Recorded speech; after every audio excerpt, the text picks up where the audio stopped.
Magkaisa man sila kahapon, magkakaiba naman ang pananaw ng mga dumalo sa rally na ang tawag ay Palit Bise. At yan ay kung ano ang dapat nilang gawin kay Vice Presidente Leni Robredo. Sabi yan ng isa sa mga nag-organisa ng rally. Ayon naman sa kampo ni Robredo, lihis sa kagustuhan ni Pangulong Duterte ang ginawa ng mga nakiisa sa rally. Nandito ang pagtutok ni Sandra Aguinaldo. Sa muling pagtitipon ng mga taga-suporta ni Pangulong Duterte, palit bise ang tema ng ilan sa mga pahayag kontra kay Vice President Leni Robredo.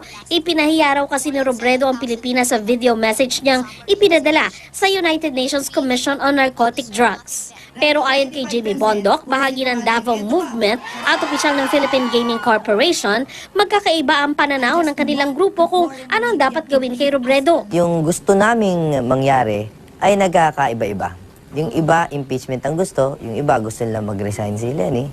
At yung iba naman, parang gusto nilang magbago na kayo, Leni, para hindi kayong maging source ng gulo. Sa isang statement, sinabi naman ng legal advisor ni Robredo na sa Pangulo dapat magpaliwanag ang mga nagrally sa Luneta dahil lihis daw ang hakbang nila sa nais ng Pangulo na tantanan na si Robredo. Malinaw daw na kapwa may paggalang sa mandato ng isa't isa, sina Duterte at Robredo na nasa South Africa ngayon. Ito naman ang reaksyon ni Duterte sa rally. Ano yan? Hindi ko sinaintindihan kung ano yan. Laban sa akin? Hindi po. Laban po sa Vice Presidente. Ayaw ko mag-comment yan. Pahirap yan. Ayon naman kay Bondoc, hindi lang si Robredo ang punterya nila, kundi pati ang ilang itinalaga sa pwesto ni Pangulong Duterte na hindi na nga raw nakakatulong, nakakasama pa sa Pangulo. Ayon kay Bondoc, ang kanilang rally kahapon ay pinondohan gamit ang mga kontribusyon ng iba pang taga-suporta ng Pangulo sa pamamagitan ng gavagives.com. Halos 2.4 million pesos na ang koleksyon na patuloy pa rin daw. Nasa 900,000 pesos lang daw ang nagastos nila sa rally kahapon. Kaya meron pa silang halos 1.4 million pesos. Ibig sabihin ba'y mauulit pa ang kanilang rally? Tatanungin namin sa Pangulo, ano po ba ang gusto niyong gawin namin dito? Kasi kung ayaw naman, kung hindi naman kailangan mag-rally pa kami, pwede naman kami gumawa ng mga socio-civic na activities. Ginawa namin kahapon ay hindi sa udyok ng Pangulo, to be clear. Sandra Aguinaldo, nakatutok, 24 oras. Samantala, nais pong ipaaresto ng National Democratic Front of the Philippines si dating Pangulong Noynoy Aquino. Kaugnay po yan ng madugong pagbuwag sa rally noong April 2016. Dalawang magsasaka ang nasawi habang 12-12 ang nasaktan noon. Ayon sa NDFP, dapat maparusahan si Aquino. Katumbas daw ng war crimes at crime against humanity ang kanyang pagkakasala. Nais din nilang ipadakip ang ilan pang local official gaya ni Cotabato Governor Emilu Talino Mendoza, Kidapawan City Mayor Joseph Evangelista at Cotabato Representative Nancy Catamco. Wala pang reaksyon si dating Pangulong Noynoy Aquino at ang iba pang mga nabanggit na opisyal. Suportado ni Gabriela Party List Representative Arlene Brosas ang hakbang ng NDFP. Pero sina Senador Ping Lacson at Congressman Robert Ace Barbers kinwestiyon ang legalidad nito. Para naman kay NDFP Peace Panel Senior Advisor Luis Halandoni, dapat pag-usapang mabuti ang epekto ng naturang hakbang. We are siding with those na victims, no po? Yung mga biktima. At maganda po sana kung ma-address din ito ng kasalukuyang administrasyon. As of this time, I cannot say whether it is but right to file those cases against the former president. Kung ang basihan ay hindi kasing bigat nung sinasabi as alleged, no? Siguro wag munang pag-aralan muna. Sa tingin ko, pag-uusapan pa yan, siguro very carefully dahil baka politically masyadong malaki yung impact. No? Hinamon ni Senador Antonio Trillanes IV si Pangulong Duterte na patunayang winaldas nga ni Trillanes ang inalaang pondo mula sa Disbursement Acceleration Program nung nakaraang administrasyon. Sabi ni Trillanes, makikita raw sa kanyang website ang lahat ng kanyang pinigyan ng pondo sa mga proyektong galing sa DAP at sa Priority Development Assistance Fund o PDAF. Ini-audit naman daw ang mga yan ng Commission on Audit Kasabay ng hamon na maglabas ng mga ebidensya, naghamon din si Trillanes na ilabas ng Pangulo ang 2 bilyong pisong deposito niya sa bangko na ninakaw umano niya sa Kaban ng Bayan.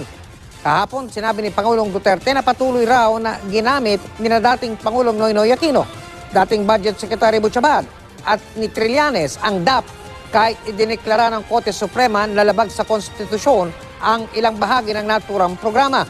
Wala pang sagot tungkol dito sina Aquino at Abad. Ang DAP po, mga kapuso, kung inyong matatandaan, ay ang mekanismo ng Administrasyong Aquino ng paggamit ng mga natenga o mga hindi nagastos o natipid na pondo ng iba't ibang ahensya ng gobyerno. At yan ay para ilaan sa mga tinatawag na priority project ng pamahalaang Aquino nang hindi dadaan pa sa Kongreso. Noong isang buwan, inirekomenda ng Ombudsman na kasuhan si Abad ng usurpation of legislative powers kaugnay ng DAP. Pero ibinasura ang iba pang asunto laban sa kanya, gayon din ang lahat ng reklamo laban kay Aquino. Bukod po sa pagsiswimming, ilang mga summer adventure din ang pwedeng ma-enjoy sa iba't ibang lugar sa bansa. Gaya po ng horseback riding at ATV ride sa Albay at zip line sa Coronadal City. Ang mga gimmick sa tag-init, tinutukan ni Ian C. Summer adventure plus majestic view ba ang hanap? Pwedeng kombiyan sa bayan ng Kamalig sa Albay. Patok ang horseback riding at ATV ride. Habang kitang-kita ang Bulkang Mayon, pwede pong mamasyal sa mga Japanese tunnel na makikita mula sa Quinquinan Hills. At kung air adventure naman ang hanap, pwedeng mag-zip line sa isang ecotourism resort sa Coronadal City. May 70 meters ang haba. Meron ding 160 meters. Sulit na sulit ang view mula sa taas dahil tanaw ang buong Coronadal. Bukod naman sa surfing, patok din ang pag-golf sa isla ng Siargao. Sa isang resort, may 9-hole golf course. Di rin problema kung gustong mag-relax. Dahil may hilltop infinity pool. Kung Leyte naman ang destinasyon, pwedeng bisitahin ang Digyo Island sa bayan ng Ilopacan. Pinong-pino ang puting buhangin sa dalampasigan at malakristal ang tubig. Pwede ring rumenta ng mga cottage at tent sa murang halaga.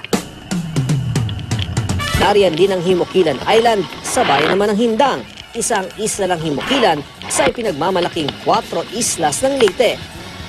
Patok dito ang snorkeling at diving. Pwede ring sumay trip sa Hindang Cave.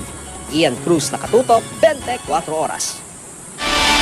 May rekomendasyon na po ang Internal Affairs Service ng Philippine National Police tungkol yan sa kung ano ang gagawin dun sa mga pulis na nasasangkot sa pagpatay sa mayor po ng Albuera, Leyte, Rolando Espinosa Sr.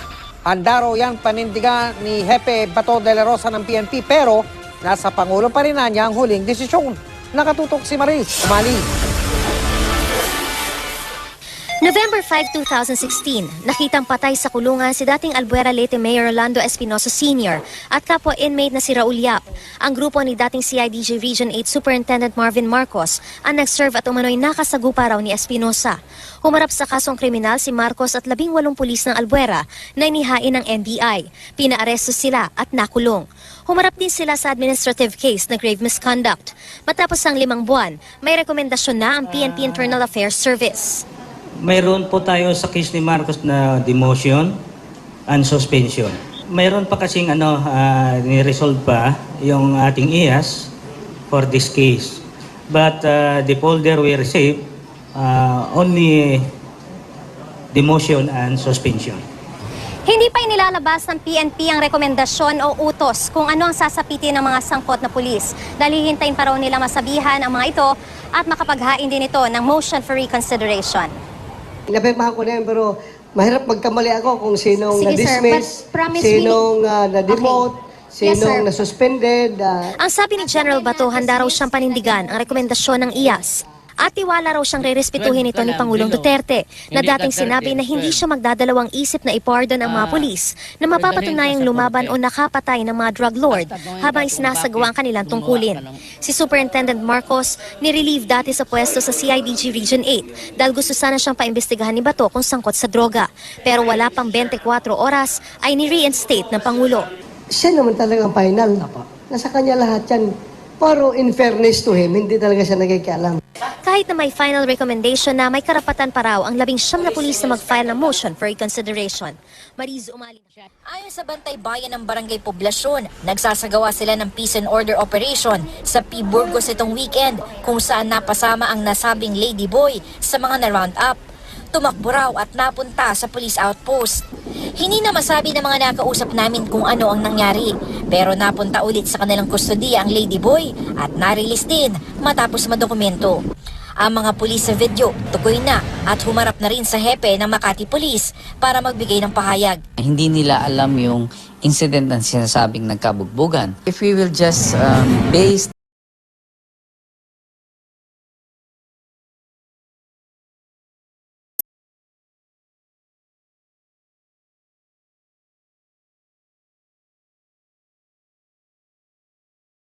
ng pulisya na magreklamo ang mismong tao na umano'y binubugbog sa video. Nag-utos na rin ng malalimang investigasyon sa nangyari si Makati Mayor Abby Binay. Handa namang humarap sa investigasyon ang nag-upload ng video. Bilang alagad nga ng batas, I think like parang responsibilidad din nila na to ensure